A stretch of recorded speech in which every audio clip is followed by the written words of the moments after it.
Andrew spent his day in the nursery variously bottle feeding, messing in his diapers and napping as his schedule and needs demanded. Andrew was taken from the nursery to spend a bit of time in the playpen at 4 o'clock when the doorbell rang. It was Amber, Keowastoen's babysitter of choice. Keowastoen ushered her into the family room and accompanied her over to the playpen to introduce her to little Jimmy. Jimmy was crouched on all fours with spit running down his chin and wearing nothing but a disposable diaper. Baby Jimmy looked up at the comely teenaged girl and gazed in a fit of infantile enchantment. Slobber rolled down his chin and pooled between his hands as the baby looked up at Amber's face in wonder. Had Andrew been controlling his body instead of his infantine subconscious, he would have drooled in lust instead of his lack of muscular control. Amber was a knockout in her tight-fitting blue jeans. Their well-designed seams crisscrossing the curve of her hips were semi-hidden in the areas of side pockets to make them snugly hug her shapely derriere. The light and dark blue striped tank top that she wore over her braless breasts exposed the skin of her slim waist as well as her perfectly formed belly button. She was the epitome of a college boy's wet dream. Amber exuded an aura of feminine innocence and caring that made her irresistible to males of all ages. She was 18 years old with long blonde hair that curled lusciously around her shoulders to frame the face of an earthbound angel with sea blue eyes. Although her D-cup-sized breasts could not have been said to have made her overly endowed, they were still large enough to attract Andrew's prurient interest. The tight-fitting tank top she wore over the bare skin of her busts gave her a deep cleavage that promised delights that Andrew had only dreamt of in his most private fantasies. Evidently, Andrew's subconscious was as taken with her appearance as Andrew's adult mind was. As she approached the playpen, he cooed loudly in greeting and laboriously pulled himself up to stand at the side of the playpen to better observe the female presence who had entered the room. Amber had an almost magical ability to charm males whether they were still babes in diapers or the hulking captains of football teams. There was something about her presence that made males melt at the sight of her and drool both figuratively and literally in anticipation of being held or touched by her. She looked down over the railing of the mesh-walled playpen and said in a low seductive voice, "Hello, Jimmy. It's so nice to meet you. Your auntie is going out tonight, so I'll be taking care of you until she gets home."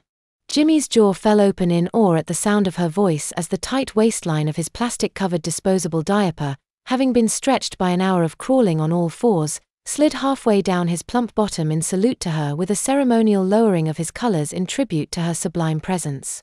She was a dream come true. Amber turned to Keowastoen and said, "Just look at that enchanting smile on his angelic face." Then she turned back to Jimmy and said, "You are a sweet little thing, aren't you? I think you and I will get along perfectly, don't you? By the look of you, you're too young to even talk, aren't you? That's okay, sweetie. Aunt Amber knows just what to do to make little babies like you happy and contented. You and I are going to enjoy each other's company tonight, aren't we?" Jimmy made a gar sound in response as if agreeing with her, and she continued with an infectious nod that would compel instant assent from any male, young or old, who saw it and heard her honey-soaked words. "You're too tiny and adorable for me to call you Jimmy, so I'll just call you Jim Jim." "Okay, sweetheart." Keowastoen glanced down at Jimmy, seeing him staring glassy-eyed off into space, and thought to herself, "I wonder what that funny glazed look on Jimmy's face means." As the infant mind of Jimmy entered a temporary fugue state, Andrew's adult mind flooded back into his forebrain to reclaim his rightful kingdom. Andrew was momentarily stunned by the switch in control, but after a few seconds he regained stability. He gazed up at the two women discussing their plans for him that evening and cringed at the state of undress he was in before the sexy young woman.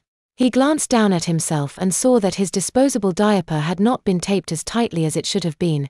It sagged dangerously on his hips, threatening to fall down and expose his privates at any minute.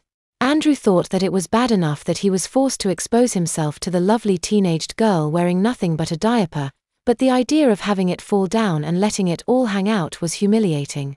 He hitched at his diaper with one hand to pull it up, but the loose fit of the diaper at his waist only caused the other side to slip further down his hip on the other side. He realized that if he used both hands to hold his diaper up, it would draw attention to him, which was exactly what he was trying to avoid. Andrew gave up, knowing that he had been trapped into a lose-lose situation.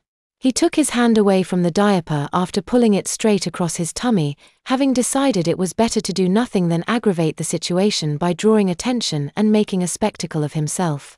In response to his actions, Andrew's diaper slipped another inch, promising to become a full disrobement within moments. If it did, Amber would witness the traditional and instinctive salute that every heterosexual male of the human species made in the presence of true femininity. Unbeknownst to Andrew, his little penis had achieved its version of a near-full erection in honor of the pulchritude of the young woman who stood before him. Amber noticed the slippage of the baby's diaper and without a word, she began to stoop over the side of the playpen to reposition his diaper. As she bent down, her breasts fell downward out of her half-bra to expose the full munificence of the bounty that they promised. Andrew sighed unconsciously at the sight before him, causing his belly to contract and his diaper to lose its tenuous grip on his tummy. Gravity snatched the diaper from his behind, causing the white banner of infancy to drop to half-mast in surrender to her charms as the disposable diaper settled around his knees. As if to complete the quasi-military courtesy to her womanhood, the tiny bow chaser between his legs brought itself to a position of full, non-threatening elevation. She smiled at his adorable miniature erection as she lifted him from the playpen and knelt down on the floor at his feet with his body draped supine and lengthwise on the carpet before her. Amber unfastened the tapes on the disposable and pulled the front of the diaper down so she could reposition his little bottom on the diaper before refastening it more tightly. Jimmy's face blushed in embarrassment as she pulled his feet apart to allow the diaper to pass between his thighs.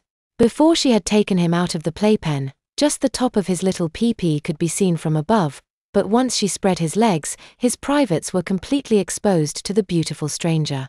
Amber ignored his infant-sized erection and deftly picked up his ankles in one hand while she slid the diaper beneath him and reseated his behind on the diaper as she continued to talk. She had seen erections on both men and babes and was unimpressed by the best exhibitions of either. Andrew's small subconscious attempt to impress her with his physical prowess was so minuscule as to be beneath notice. As Amber turned to Kos to Win and inquired coyly, "Is he weaned yet? Or is he still on the bottle?"